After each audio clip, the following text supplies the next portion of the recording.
যদি শ্রীকৃষ্ণ হন এক বিশাল মহাগ্রন্থ, তবে পুরীর জগন্নাথ মন্দির সেই গ্রন্থের এক অলৌকিক অধ্যায় মাত্র, যেখান থেকে কলিযুগের সূচনা। আবার সেখানেই লুকিয়ে আছে মুক্তির পথ। আজ আমরা ফিরে দেখব সেই ইতিহাস, যেখানে সবর রাজা বিশ্ববসু গুপ্ত পূজা থেকে শুরু করে রাজা ইন্দ্রদ্যুম্নের আত্মনিবেদন, নীলমাধবের রহস্য থেকে জগন্নাথ দেবের অলৌকিক আবির্ভাব, সবই যেন এক ঈশ্বর চিন্তায় গাঁথা মহাকাব্য। জানবেন কিভাবে শ্রীকৃষ্ণ হয়ে উঠলেন জগন্নাথ, কেন এই মন্দিরে লুকিয়ে আছে সেই দারুক ব্রহ্ম যার অঙ্গ নেই তবু তিনি সর্বাঙ্গপূর্ণ। আর সেই অলৌকিক রহস্যও জানবেন কেন এই মন্দিরের পতাকা ওড়ে সর্বদা বাতাসের বিপরীতে, কেনই বা প্রসাদ রান্না হয় হাজার হাজার মানুষের জন্য কিন্তু একটুও নষ্ট হয় না। রথযাত্রার আগম মুহূর্তে চলুন ডুব দিই সেই অলৌকিক ইতিহাসে, যা শুনলে শরীর কাঁটা দিয়ে উঠবে আর হৃদয় বলে উঠবে জয় জগন্নাথ।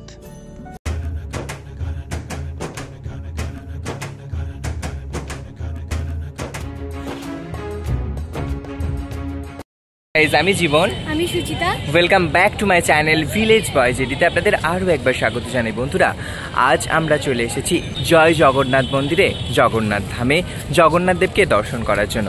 আমাদের সাথে আপনারা জুড়ে থাকুন। সকাল সকাল স্নান সেরে আমরা বেরিয়ে পড়েছি রুম থেকে।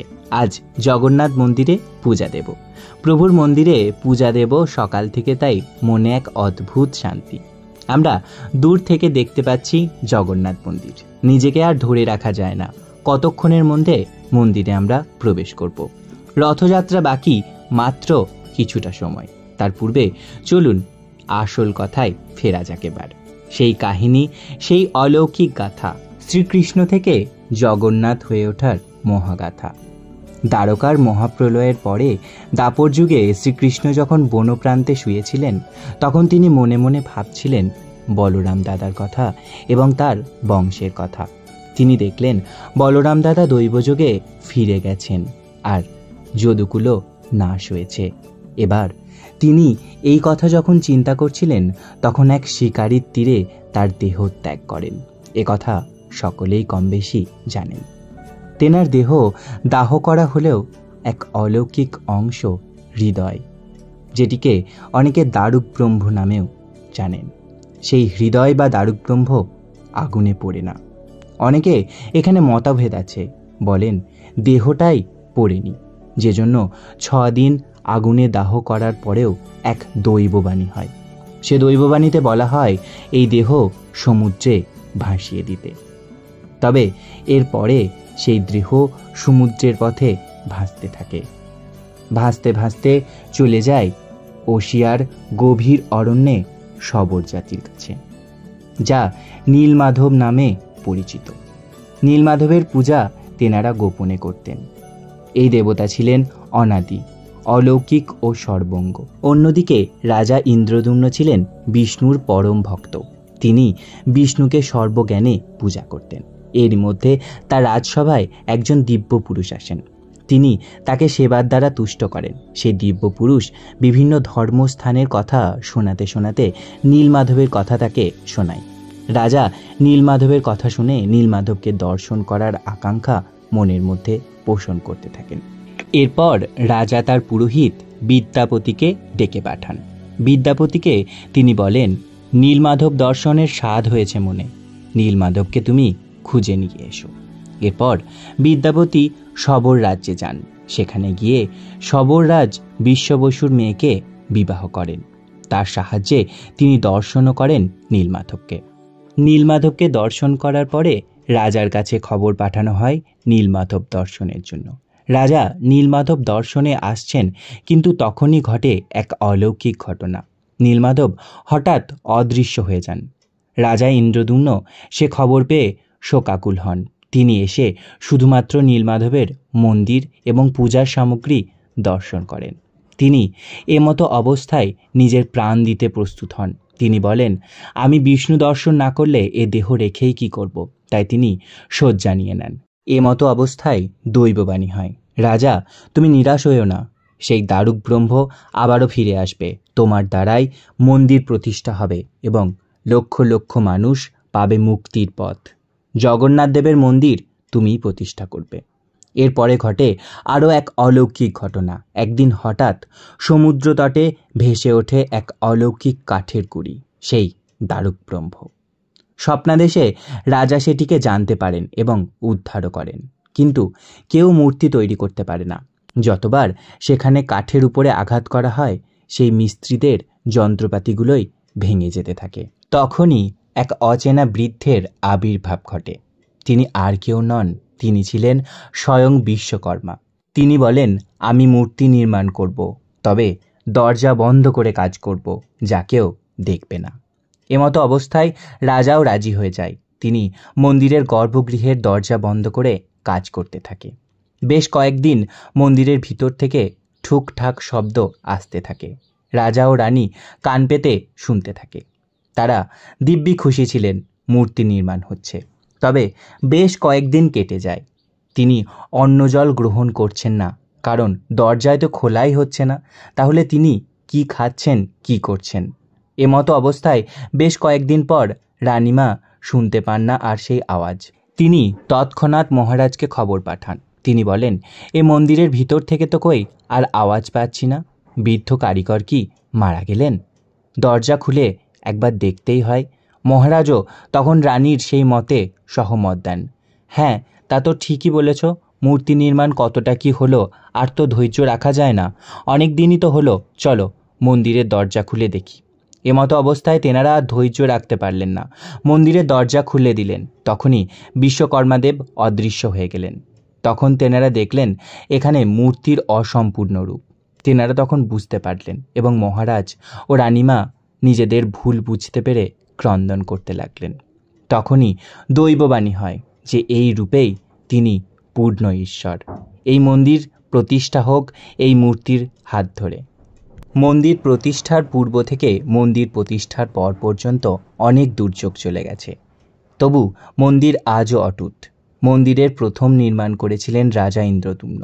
তারপরে পরবর্তী রাজাদের দ্বারা মন্দির সম্পূর্ণ হন ধীরে ধীরে। এই যে মন্দিরের আপনারা সম্পূর্ণ রূপ দেখছেন, এই সম্পূর্ণ রূপের একাংশ করে গিয়েছিলেন রাজা ইন্দ্রদ্যুম্ন। বাকি রূপ পরবর্তী রাজারা দিয়েছেন, যেটুকু আমরা ইন্টারনেট মারফত জানতে পেরেছি। তবে জগন্নাথ মন্দিরের অলৌকিক রহস্য, এই মন্দির শুধুমাত্র একটি উপাসনা স্থল নয়, এ এক জীবন্ত অলৌকিক ক্ষেত্র। এই মন্দিরের পতাকা সবসময় ওড়ে বাতাসের বিপরীতে। গোপীনাথের চক্র নিজে নিজেই ঘোরে। মন্দিরের ছায়া পড়ে না। মন্দিরে 56 ভোগ রান্না হয়, এর একটাও অতিরিক্ত নয়, আবার একটা কমও নয়। ভোগ প্রথমে পশু পাখিদের দেওয়া হয়, কারণ তারাও ভক্ত। এখানে প্রতিদিন ঘটে কিছু না কিছু অলৌকিক, যা যুক্তি দিয়ে মাপা যায় না, শুধু অনুভব করা যায়। এই কলিযুগে মুক্তির শেষ পথ জগন্নাথ ধাম। কলিযুগে যখন পাপ ছড়িয়ে পড়ে, যখন মানুষ মোহে আচ্ছন্ন, তখন ভগবান জগন্নাথ হন মুক্তির শেষ আশ্রয়। জগন্নাথের রথযাত্রা শুধু এক উৎসব নয়, এ এক আত্মদর্শনের রাস্তা। এ মন্দির আসলেই, হৃদয় থেকে ডাকলে পাপও কেঁদে সরে যায়, কারণ এ জায়গায় ঈশ্বর নিজে অধিষ্ঠিত। জয় জগন্নাথ। এখানে জানেন কি, পূর্বে 6টি রথ হতো, 3টির পরিবর্তে। সংক্ষেপে আপনাদের বলে রাখি, রাজা ইন্দ্রদ্যুম্নের পত্নী গুন্ডিচা দেবী, তার বাপের বাড়ি হলো জগন্নাথ দেবের মাসির বাড়ি। জগন্নাথ ধাম থেকে মাসির বাড়ির মধ্যে একটি জলপথ পড়ত, যে কারণে এখান থেকে 3টি রথ নিয়ে যাওয়া হতো জগন্নাথ, বলরাম ও সুভদ্রাকে। তবে মাঝপথে জলের কারণে সেখানে প্রভুকে নামিয়ে একটা পারাপারের মাধ্যমে জল পার করে নিয়ে অপরদিকে থাকা 3টি রথের মাধ্যমে মাসির বাড়ি নিয়ে যাওয়া হতো। এ কারণে 6টি রথ ব্যবহৃত হতো। এতক্ষণ প্রভুর মাহাত্ম্য এবং মন্দির প্রতিষ্ঠা হয়েছিল কিভাবে, সেটা আপনারা জানলেন। চলুন এবার সম্পূর্ণ মন্দির চত্বর আমরা আপনাদেরকে ঘুরিয়ে নিয়ে আসি। সবার প্রথম আমরা অটো থেকে নামলাম, নেমে মন্দির দর্শন করলাম। মন্দিরের ভিতরে ক্যামেরা নিয়ে যাওয়া নিষিদ্ধ, তাই মন্দিরের বাইরে যে অপরূপ সৌন্দর্য, সেই সৌন্দর্য আমরা আপনাদেরকে দর্শন করাচ্ছি। সঙ্গে থাকুন। সবার প্রথম আমরা মন্দিরের গেট দিয়ে প্রবেশ করছি। মন্দিরে অনেকগুলি গেট, তার মধ্যে একটি গেট দিয়ে আমরা প্রবেশ করছি। যে গেট দিয়ে আমরা প্রবেশ করছি আপনাদেরকে সরাসরি আমরা সেই গেটটা দেখাচ্ছি। বৃষ্টির কারণে সম্পূর্ণ জায়গা জলমগ্ন, তবু মন্দিরে যেন একটা কিসের টানে আমরা ছুটে চলেছি। আমরা মন্দিরের মধ্যে থেকে আপনাদেরকে ক্যামেরা নিয়ে দেখাতে পারছি না, কিন্তু বাইরেটা আপনাদেরকে দেখাতে পারছি। দেখুন, এইদিকে সম্পূর্ণ জায়গা সবুজের সমাহার। আর মন্দিরকে তো কিছু বলারই নেই। মন্দিরে একটা আত্মতৃপ্তি, মন্দিরের মধ্যে এলে মনে হয় আরও কিছুক্ষণ বসে থাকি, যেটা আমাদের হচ্ছে বর্তমানে। মন্দিরের মধ্যে এসে আমরা মন্দিরে বসেই রয়েছি, কিন্তু মন্দির থেকে বেরোতে আর মন চাইছে না। দেখুন, মন্দিরের ধ্বজা উঠছে বাতাসের বিপরীতে। মন্দিরে যে গেট দিয়ে আমরা প্রবেশ করেছি সেই গেট থেকে সামনের যে দৃশ্যটা রয়েছে সেটা আপনাদেরকে একটু জুম করে দেখাই। দেখতে পাচ্ছেন, এই দিক দিয়ে আমরা মন্দিরের ভিতরে প্রবেশ করেছি। দৃশ্যটা দেখতে মনে হচ্ছে যেন আমরা স্বয়ং দাঁড়িয়ে রয়েছি, ভিডিও করছি। ভিডিওর ওপার থেকে যখন ভিডিও এডিট করছি মনে হচ্ছে যেন মন্দিরেই রয়েছি। এদিকটা আপনাদেরকে দেখাই। এদিকে মঙ্গল প্রদীপ জ্বালানোর একটি জায়গা রয়েছে। সকলে নিজেদের মনোবাসনা ভগবানের কাছে নিবেদন করিয়ে প্রদীপ জ্বালছেন, ঘিয়ের প্রদীপ। সেই জায়গাটা আমরা আপনাদেরকে বর্তমানে দেখাচ্ছি। এর পাশেই রয়েছে একটি মন্দির। সেই মন্দিরটা আপনাদেরকে আমরা দর্শন করিয়ে নিয়ে চলে যাব। পাশে যে উদ্যানটি রয়েছে মন্দির সংলগ্ন, সেই উদ্যানটি সম্পূর্ণ আমরা আপনাদেরকে দেখাচ্ছি। সঙ্গে থাকুন।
মন্দির সংলগ্ন সমস্ত জায়গা এবং উদ্যানটা আমরা আপনাদেরকে সম্পূর্ণটা ঘুরিয়ে দেখানোর প্রচেষ্টা করলাম। তবে এদিকে রয়েছে আরও একটি প্রবেশদ্বার, যেই গেটটা আমরা আপনাদেরকে বর্তমানে দেখাচ্ছি। তবে যেদিক থেকেই দেখুন না কেন, উপরের যে চক্র রয়েছে সুদর্শন চক্র, সেটা সব দিক থেকেই কিন্তু মনে হচ্ছে ওদিকেই মুখ করে রয়েছে। তবে এই মন্দিরে এলে আপনারা নিজেদের মনের ভক্তিভাব নিয়ে পূজা দেবেন, কিন্তু দালাল থেকে সাবধান। মন্দিরের মধ্যে আচার ব্যবহার এবং এখানকার পরিবেশ সত্যি অসাধারণ। এখানে একবার এলে মনে হবে বারংবার আসি। ভিডিও শেষাংশে আপনারা পৌঁছে গেছেন। ভিডিওটি ভালো লাগলে অবশ্যই একটি লাইক, কমেন্ট, শেয়ার, মন থেকে সাবস্ক্রাইব করে পাশে থাকবেন। জয় জগন্নাথ। নতুন ভিডিও নিয়ে ফিরব খুব শীঘ্রই। ততক্ষণ ভালো থাকুন, সুস্থ থাকুন। সামনের রথযাত্রা খুব ভালোভাবে কাটান। ধাই কিরি কিরি।